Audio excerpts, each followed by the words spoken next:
주님의 이름으로 기도합니다. 아멘. 오늘 함께 나눌 하나님의 말씀은 고린도전서 9장 24절로 27절까지의 말씀입니다. 고린도전서 9장 24절로 27절까지의 말씀입니다.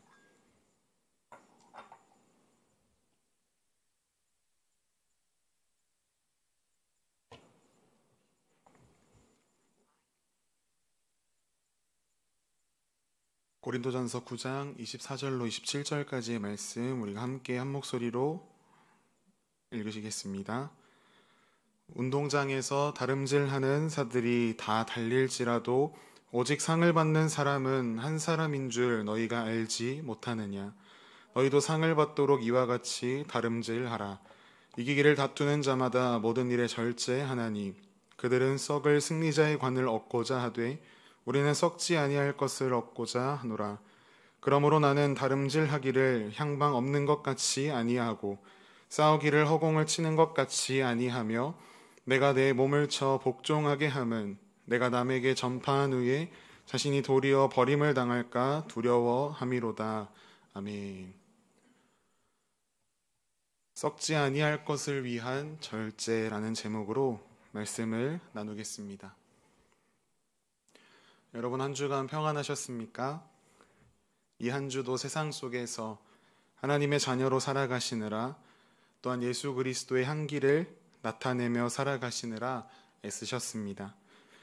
우리 앞뒤 좌우 바라보시면서 이렇게 한번 격려하며 인사하실까요? 하나님을 위해 많이 애쓰며 살아오신 것처럼 보이십니다. 아멘. 감사합니다. 평일을 마무리하는 이 금요일 저녁, 피곤하고 쉬고 싶다는 생각도 있지만 그럼에도 불구하고 예배의 자리를 기억하며 나오신 성도님들 모두에게 우리 하나님께서 오늘도 은혜 내려주시며 참된 쉼과 평안을 허락하시는 귀한 이 예배의 시간 되기를 간절히 소망합니다. 질문을 한 가지 드리며 시작하고 싶습니다. 지난 한 주간 여러분의 삶 속에서 예수 그리스도를 위해 그리고 하나님 나라를 위해 무언가를 참거나 절제하신 기억이 있으십니까? 우리가 8월 한 달 동안 절제, 이것을 주제로 주일과 금요일에 말씀을 나누고 있습니다. 오늘은 고린도 교회를 향한 사도 바울의 권면을 통해 우리가 무엇을 위해서 그리고 어떻게 절제해야 하는지 말씀을 통해 그 의미를 발견하는 시간이 되기를 원합니다. 절제는 갈라디아서 5장에서 이야기하는 성령의 9가지 열매들 중에 하나입니다. 성령의 9가지 열매들 중에 가장 먼저 등장하는 열매가 무엇이죠? 사랑입니다. 사랑이라는 열매가 가장 먼저 등장하고 절제는 가장 마지막에 등장합니다.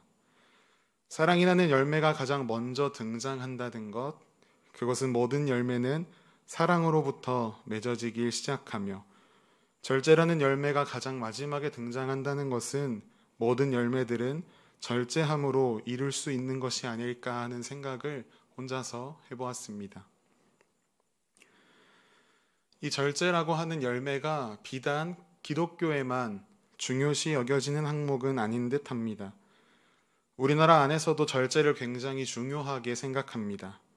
우리가 자주 SNS나 기사들을 통해 접하는 유명 운동선수나 연예인들이 절제하지 못함으로 사고를 치거나 논란을 일으켜 지금까지 자신이 쌓아온 커리어들을 모두 무너뜨리는 일들이 빈번하게 발생합니다.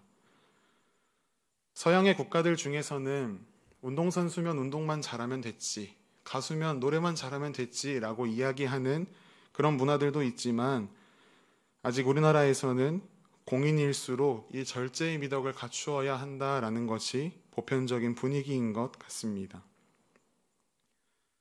우리는 성경 속에서도 절제하지 못한 사람들의 이야기를 쉽게 찾아볼 수 있습니다. 아마 첫째로는 삼손이라는 인물을 떠올리실 것 같습니다.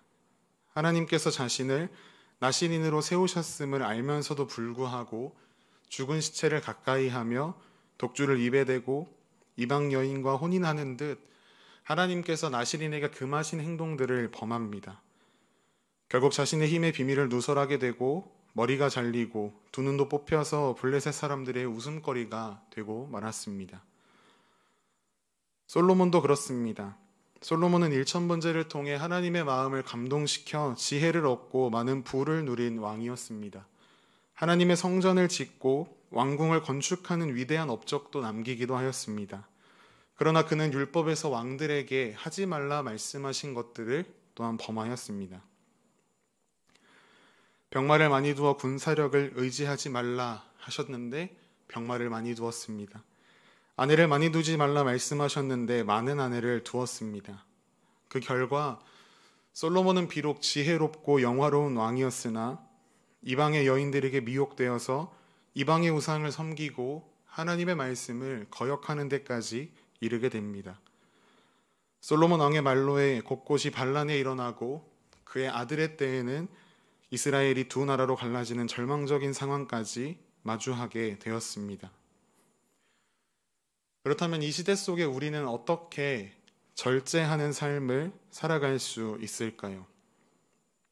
오늘 본문에서 사도 바울은 권면하기를 먼저 우리가 무엇을 위해 절제해야 하는가?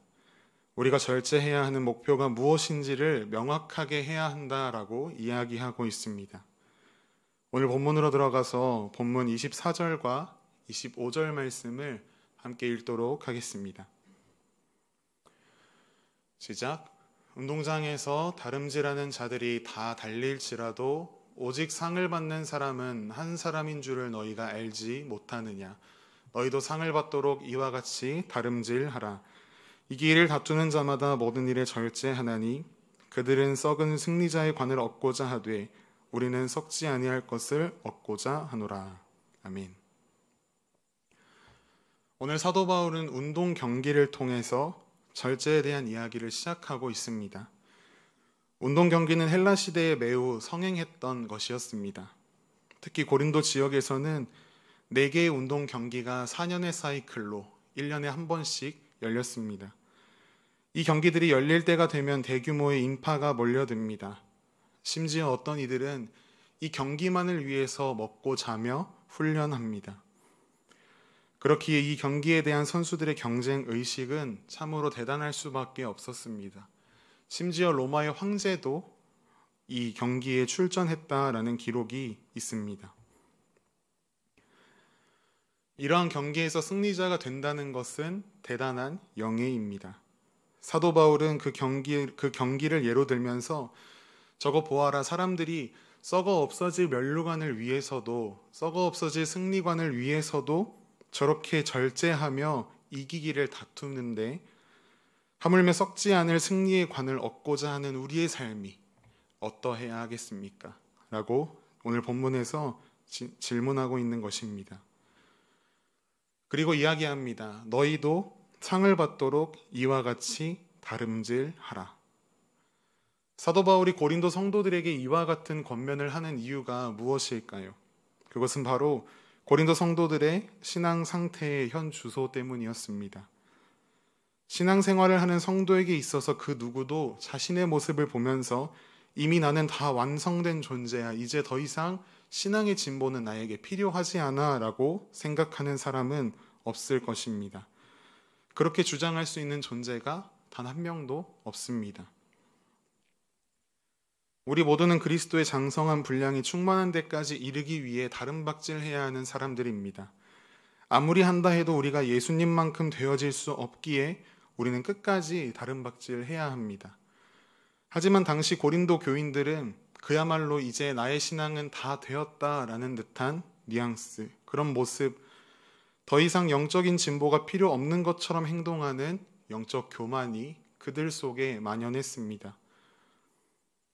왜 그들에게 이러한 상황이 벌어졌을까 생각해 보았을 때에 그것은 바로 이 세상이 영적 전쟁터라는 사실을 망각하면서부터 온 그런 모습이라고 생각합니다. 사탄은 계속해서 우리를 공격합니다. 그런데 여러분은 이 사실을 얼마나 삶 속에서 인식하고 기억하며 살아가고 계십니까? 여러분의 삶 속에서 사탄의 공격이 느껴지십니까?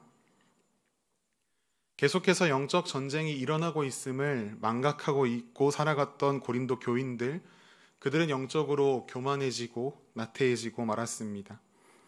그런 그들의 현실이 어떠했는지 고린도전서 5장부터 8장에 아주 자세히 나와 있습니다. 음행의 문제, 세상 법정에서의 소송 문제, 혼인의 문제, 우상 죄물 치식에 대한 문제 등 그들 안에 많은 문제들이 판치고 있었습니다. 그렇기 때문에 사도 바울은 그들에게 우리는 계속해서 절제함으로 신앙의 향상을 이루어야 하는 자이다라는 것을 이 비유를 통해서 이야기하고 있는 것입니다. 그런데 여러분, 우리가 한번 생각해 보겠습니다.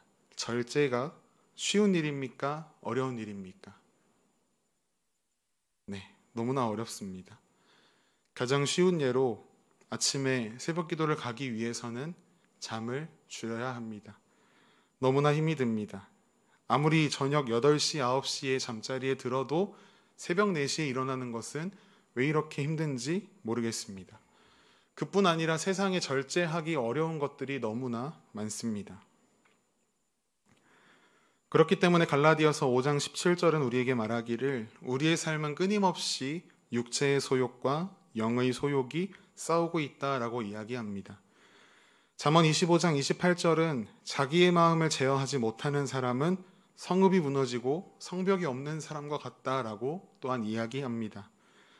그러나 아무리 성경이 우리에게 이렇게 이야기한다고 한들 절제하며 살아가는 것이 그렇게 쉽지만은 않다는 것에 우리 모두가 동의하고 있습니다. 아무리 찾아보아도 우리에게는 스스로 절제할 만한 능력이 없습니다. 그렇기에 절제가 성령의 열매인 것입니다. 절제는 우리의 힘으로 얻을 수 있는 것이 아니라 성령 하나님의 다스림 속에, 임재 속에, 도우심 속에 맺을 수 있는 것이다 라는 사실을 믿으시길 바랍니다. 로마서 8장 26절과 27절에 이르기를 이렇게 이야기합니다. 우리는 마땅히 기도할 바를 알지 못하나 오직 성령이 말할 수 없는 탄식으로 우리를 위하여 친히 간구하시느니라. 마음을 살피시는 이가 성령의 생각을 아시나니 이는 성령이 하나님의 뜻대로 성도를 위하여 간구하심이니라.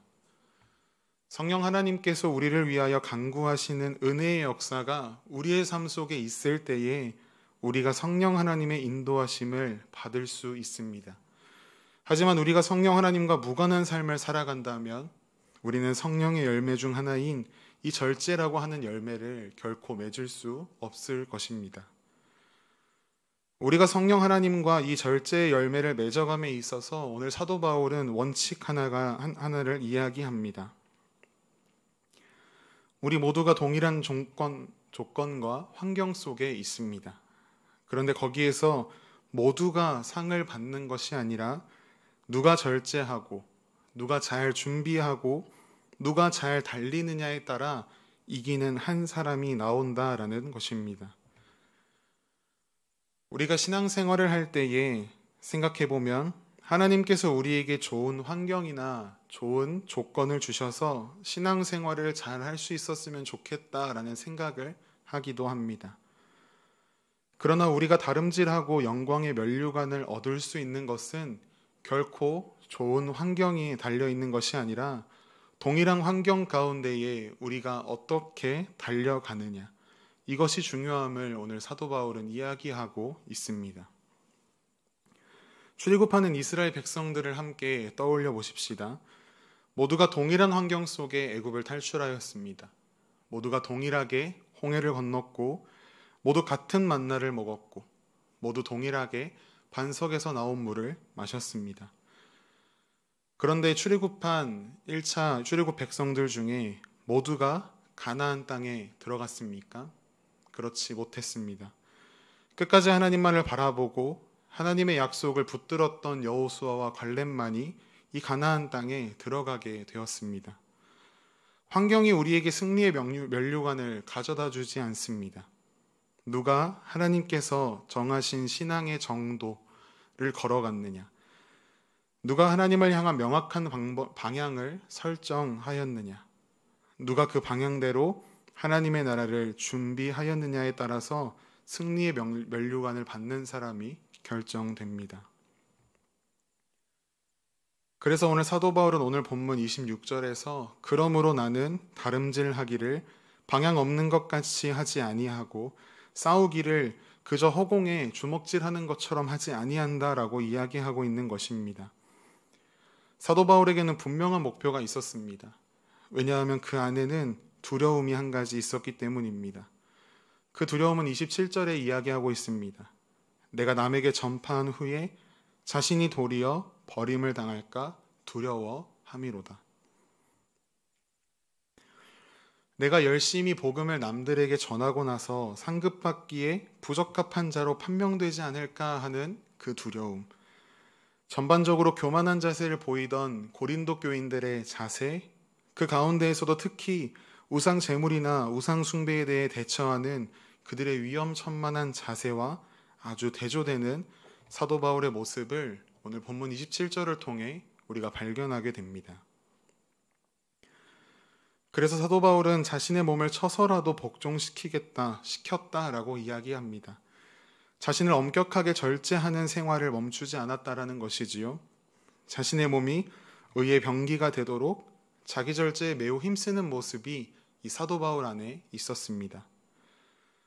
로마서 8장 13절에 이렇게 이야기합니다. 육신대로 살면 반드시 죽을 것이로되 영으로서 몸의 행실을 죽이면 살리니. 하나님의 영으로 우리는 인도하심을 받아야 함을 오늘 사도 바울이 이야기하고 있습니다. 육신의 삶과 영적인 삶은 마치 시소와도 같습니다. 어느 하나가 무게를 잡고 내려와 있으면 올라가 있는 것은 아무 힘도 쓰지 못하고 발버둥만 치는 것이지요. 우리의 삶에 영적인 것이 무게를 잡고 내려와 있으면 육적인 것은 아무런 힘을 쓰지 못하게 됩니다. 반대로 육적인 것이 무게를 잡고 내려와 있을 때 영적인 것은 아무것도 할 수 없게 되어지는 것이지요. 그렇기 때문에 우리는 매 순간 우리의 삶이 하나님의 영으로 훈련받는 또 인도하심을 받는 삶이 되도록 훈련되어야 합니다. 그렇기 위해서 우리가 하나님 앞에 서야 합니다. 더 나아가 우리의 삶에 우리의 의지가 아니라 성령 하나님의 의지가 서야 합니다. 그리고 그것이 우리의 습관이 되기까지 우리는 끝까지 훈련하고 또 훈련해야 합니다. 우리가 성령 하나님 앞에 서는 습관이, 성령 하나님 앞에서 나 자신을 바라보는 그 습관이 생기기 시작할 때에 우리는 그때 비로소 육신의 정욕의 소리를 거부하고 우리의 삶의 방향을 하나님의 나라를 위해 절제하는 삶으로 올바르게 설정할 수 있습니다. 사랑하는 여러분, 여러분에게 사도 바울의 마음속에 있었던 그 두려움이 있으십니까? 내가 지금까지 하나님 믿는 자로, 사명자로, 사역자로 살았다고 생각했는데 어느 날 보니 하나님께서 너 자격 없다라고 말씀하시면 어떡하지? 라고 하는 그 사도 바울에게 있었던 그 두려움이 오늘날 우리에게도 있어야 합니다. 평생을 하나님을 위해 살았다고 생각했는데 마지막에 하나님께서 넌 아니야 라고 하시면 그것만큼 비참한 인생이 어디에 있겠습니까?